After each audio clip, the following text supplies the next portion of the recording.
Hey everybody, this is herculespetix, founder, curator, docent, and gift shop employee of the herculespetix Academy of Comic Book Studies.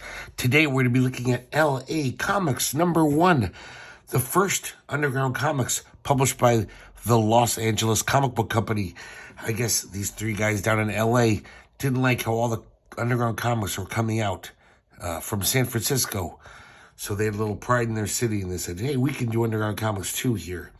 And so this was the first comic they put out in 1971. Not the best underground comic, not the worst, but it's got some interesting stuff in it. I guess there's a #2. I don't have it, which actually brings us, I wanted to have a quick message before we start looking at this. And once again, I'm reaching out to you guys. I'm almost out of underground comics to show off. I like to show these off like every 5 or 6 episodes. It's almost like a regular thing, and I'm running out. Unfortunately, I have plenty more I wish I could show you, but, you know, they're too naughty for YouTube. So in the posts section, if you go to the main page, there's posts. I have a message there, and I have a list of every underground comic I own. So if you have any that aren't on that list, and you have doubles, and you'd like to contribute to the channel, please email me, get in touch with me. Maybe we can figure out a way if I can send you my address, and you can mail them to me. That would be great. I know times are tight, but I really want to keep going with this underground stuff, and I'm broke. So if you guys want to support the channel, that would be a great way. Also, there's a link in the notes section. My old comic is still for sale, Swank the Bus. I wrote it with art by Chris Cajero Cilla. We've shown his art off on the channel. He's one of the great cartoonists working in America currently. And I think they're like $12. If you're interested in seeing what kind of comics I make, after being a critical dick about all these other comics, you look at my comics and be like, fuck you, dude. You have no right to talk about this guy's comic like that. But who knows? Maybe you'll like it. And that's a way you can support the channel. Because I don't want to put commercials on this channel. I hate watching commercials myself when I look at YouTube videos. It's really annoying learning about Japanese pink salt and how much weight I could lose from it. Okay, sorry. Let's get back to comics, because that's what matters. So this is the special Sepulveda Boulevard issue. I don't know why it is. It doesn't seem to be Sepulveda concentric. But we start off with a cover. This is Linda Trujillo. I've never heard of her or seen her before. It's okay. It's kind of fun just by how much crap she puts in. I think that's a lot of, this took a lot of time. But not too thrilled with the art. But I guess it's a nice cover. And so then we have, this is a little note from the editor. And this art here, Comics Joint isn't sure who did it. Though it could be, oh, I'm sorry, it is J. Fred Walker. I blamed Comics Joint. It's not their fault. I just don't know how to read their page. Pretty nice illustration of L.A. It says, as a fish might see it, paradise. I don't quite understand what the fish has to do with it. Oh, I guess because it's a fisheye lens type thing of L.A. But kind of like this groovy lettering here. Looks like a DC comic from the time. So now the first story, which is very good. L.A. is. And this is just a bunch of, it's almost like a mini travelogue of L.A. Of course, it's trying to be funny. This is written by Dennis Ellefson and J. Fred Walker. Like I said, one of the editors. The other 2 editors, by the way, are Michael Moore. I don't think that Michael Moore. And Bill Spicer, who pops up in comics history all the time. Well, mostly as a letterer. But he was a great fanzine editor. And so he's one of 3 editors of this. Now, the art on this comic is by Twiggy Kidwell. Once again, I've never seen hide nor hair of this Twiggy person. The art's pretty, I don't know. It's there. It's like kind of perfect underground, well, not perfect, but kind of typical underground comic style. I do like this 3-page sequence of this old lady passing out on the bus stop and then turning into a skeleton. I could definitely see this artist being great, in a few years. I don't know. But this isn't that impressive. And I don't know if this was the mayor at the time, this guy Sam. So he's basically the narrator, and he's extolling the virtues of L.A. And then, for some reason at the end, he pulls off a mask. He says, "Just remember, you'll be welcome anytime." And it's Satan. And he starts destroying L.A. with fire. I don't understand the ending. I guess I'm giving it a point for that, just by how dumb the ending is. And they didn't lead up to it all. But it's kind of funny. It made me chuckle, just because it's silly. Kind of an interesting way to draw Satan. So this is the historical import of this comic. This is the very first appearance of Robert Armstrong's Mickey Rat. I really like Armstrong's style when he draws Mickey Rat. It reminds me of that the art in The Point, Harry Nelson's children's record. That came with the comic insert. It just has that great, early 70s, late 60s feel. So we see Mickey Rat hanging out in his apartment. There's a knock on the door. The police are there. They're like, "Come along, Rat." So meanwhile, later on he's in jail. His cellmate is a goofy-looking guy, literally Goofy the dog from Disney. And he's in for public exposure. And then the guard comes along and says, "Come along with me. You're going to court." So the judge charges him with conspiracy to be without any redeeming social value. This is really fun stuff. Kind of reminds me, not just because it's parodying Mickey Mouse, but kind of reminds you of the Air Pirates guys. It has this new kind of hippie-ish look to it, but also harkens back to old cartooning, some of the art in here. His ACLU counsel is bound and gagged. And then people in the jury, not in the jury, in the courtroom, start yelling out, "Free Mickey Rat! Rat owned!"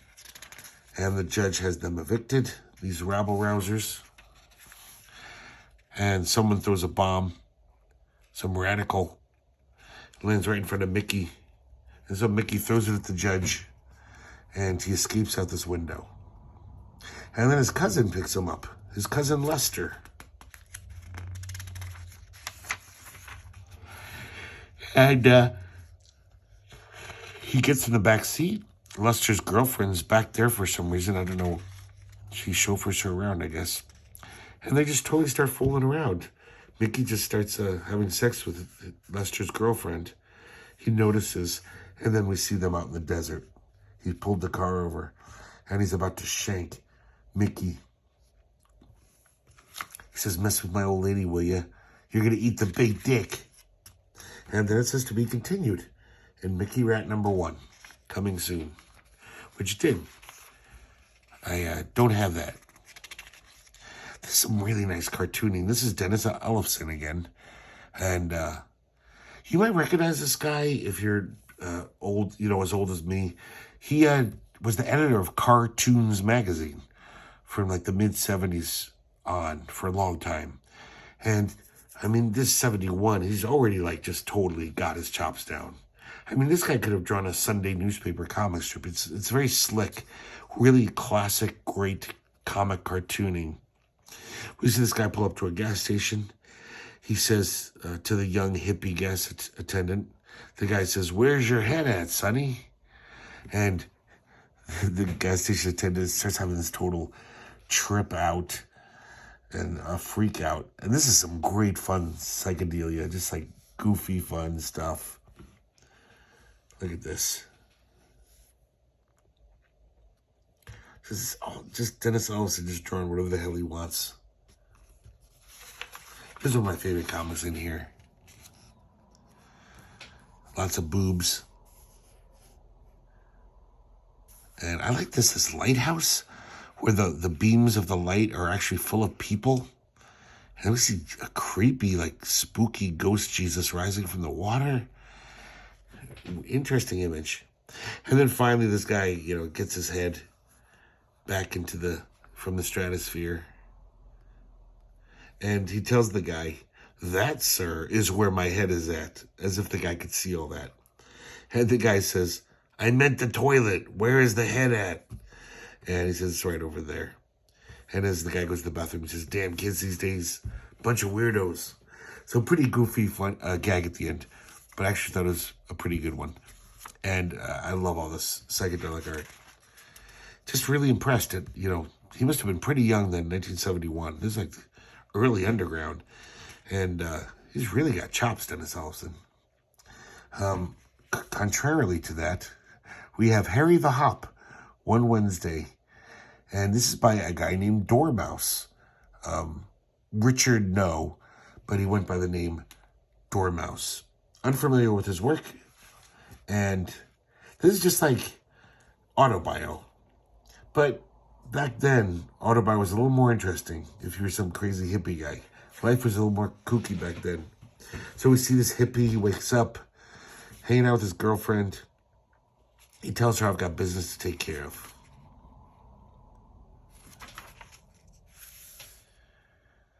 As you can see, very simple style.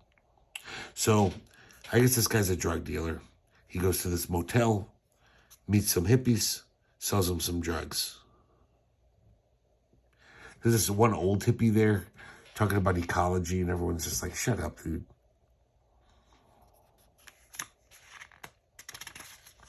So he leaves, and he says, "I gotta get some groceries." And he meets some weird old guy who's just like, "Hey, do you know any of those hippie chicks that fuck all the time? I want to meet one of those." And he just says, "Fuck off, dude." And he goes home. Girlfriend's gone.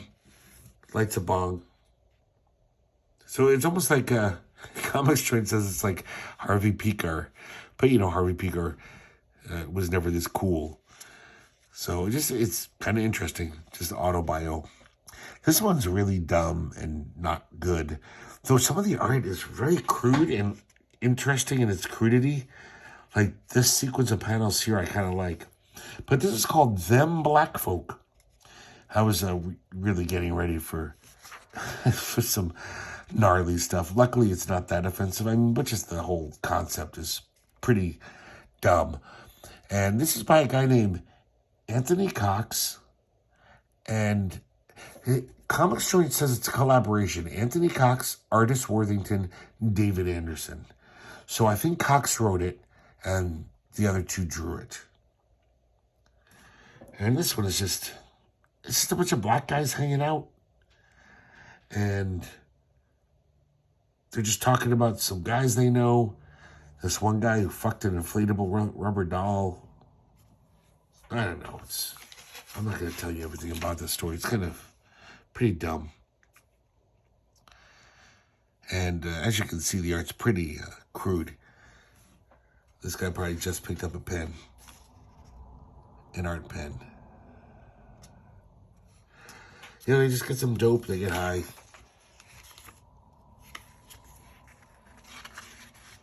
Whatever. The weird thing is there's little flashes where I'm like, yeah, I wonder if in 5 years this guy could have gotten really good. Who knows?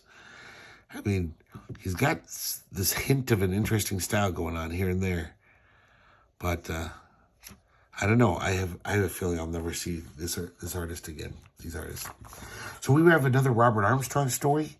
Ozzy Wellman and Lotta Hipsworth in The Night Has a Thousand Eyes. And we see Ozzy and Lotta having sex, but it's not working out. She says it's no use. The stars just aren't right tonight. She's into astrology. And she's worried, though. It's not just some excuse. She's like, I'm really worried. Because, I want to have good sex with you again. And she says, I wish the Guru Asmodeus would answer our letter. So I guess there's a newspaper column, Guru Asmodeus. People can write in. And she wrote in a letter. And hopefully his wisdom will guide her. So she finally is impatient. She just says, I'm going to go see him right now. I'm going to find him and talk to him. And the boyfriend says, wait. She says, what? Can't you even blow me? And she runs crying, no, boo-hoo. What a great boyfriend. And so it turns out Guru Asmodeus lives in it looks like a YMCA. He's just a bum. And she calls him up. And an hour later, she just runs down there and wakes him up out of his bed. She says, you got to help me. She tells him the whole story. And he's like, go away and get fucked. And she's like, oh, wow, thank you. Wait till Ozzy hears. So once again, I got a goofy gag. He says, get fucked. And she takes it as a command. You know, as a master astrologist, he's saying, yes, you should get fucked. Sorry to over-explain that, guys. Okay, this last story is by Neil R. Warner. Guys, I forgot to tell you, I guess Comics Joint also lists 2 stories ago. Those black folks, whatever it's called. David Anderson also is a collaborator. I have no idea who does what. Sorry about that. Back to the comic. Pizza Fella. And we see this pizza delivery man. And meanwhile, in the hills of Hollywood, we see these devil worshippers. And they kind of have this parody of Marty at the beginning where these groovy-looking Satanists are just like, what do you want to do? I don't know. What do you want to do? And then finally the Anton LaVey guy says, let's summon some evil spirits. So I guess they find this thing in the devil's Mein Kampf, but it requires a sacrificed virgin. And of course, everyone at this mansion, they're all having orgies all the time, so there's no virgins there. But then the pizza guy knocks on the door, and the Anton LaVey guy's like, hello, why don't you come in? He's like, I bet this guy's a virgin. He looks like a virgin. And he says, come in and join our party. So he does. He's helping himself to some wine. He asks the guy if he's a virgin. And he says that he needs to get clap shots every Wednesday. But the hippie Satanist says, oh, he probably got off a toilet seat. He's a virgin, I can tell.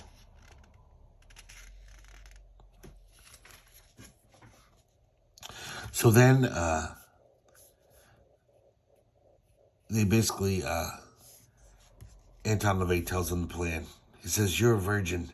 Seize him and bring the executioner. And I guess when they say sacrifice the virgin, they're not going to kill him. They're going to sacrifice his virginity by basically taking it from him. So the executioner is this big burly lady who looks like a WWE wrestler.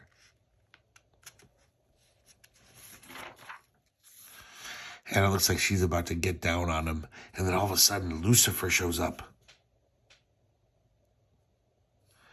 And Satan, in all of his infernal, majestic glory, says, where the hell's that pizza I ordered? That's the joke. All of this was just for this gag. And it's a cute one. I thought it was pretty okay. Kind of interesting art. I wouldn't mind seeing more by Neil R. Warner, but it's also, this guy's just starting out, you can tell. But you can tell he's got some interesting caricatured faces going on. So definitely wouldn't mind seeing more of his stuff.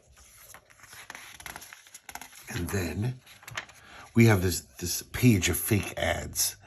And these, I believe, these are also by Neil R. Warner, I think. No, I was reading the page wrong. Once again, I was going to try to blame Comics Joint, but it's my fault. This is Dormouse again. That guy Dormouse, Robert No.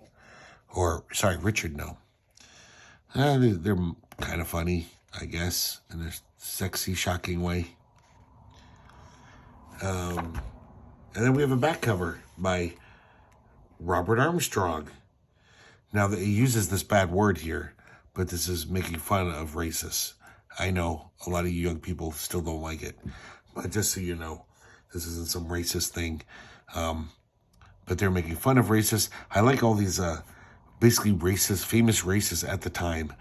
Regal Ronald Eaglin, obviously Ronald Reagan, George Walrus, Al Sapp, creator of Little Abner, J. Edgar Whooping Crane, Stennis the Menace. I'm not sure who Stennis was. My history's a little shoddy on that.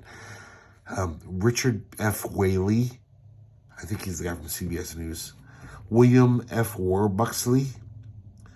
Strom Wormond. And Lester Addicks, who we just learned about in that Radical America Comics video I put up a few days ago. So this is an ad for the famous racist school. And pretty good satire, pretty biting. And I love a lot of these caricatures. These are funny animal characters. I would love if there was actually a comic of these. Of course, without that word in it. Okay, guys, LA Comics #1. If you remember my message at the beginning of the video, even if you could just send me LA Comics #2 so I could finish the series. I don't like to show off incomplete series, but it looks like I'm going to, for my underground comics, I'm going to have to for a while. I do have a lot of like random issues here and there. I was hoping that before the time came, I would fill in the blanks and have runs, but that has not happened. So, whatever, I'll still be able to show some undergrounds. It just won't it'll be a little more scattershot. So it's still fun to look at these no matter what. So I guess I should stop being such an anal retentive weirdo and just be happy with the undergrounds I have.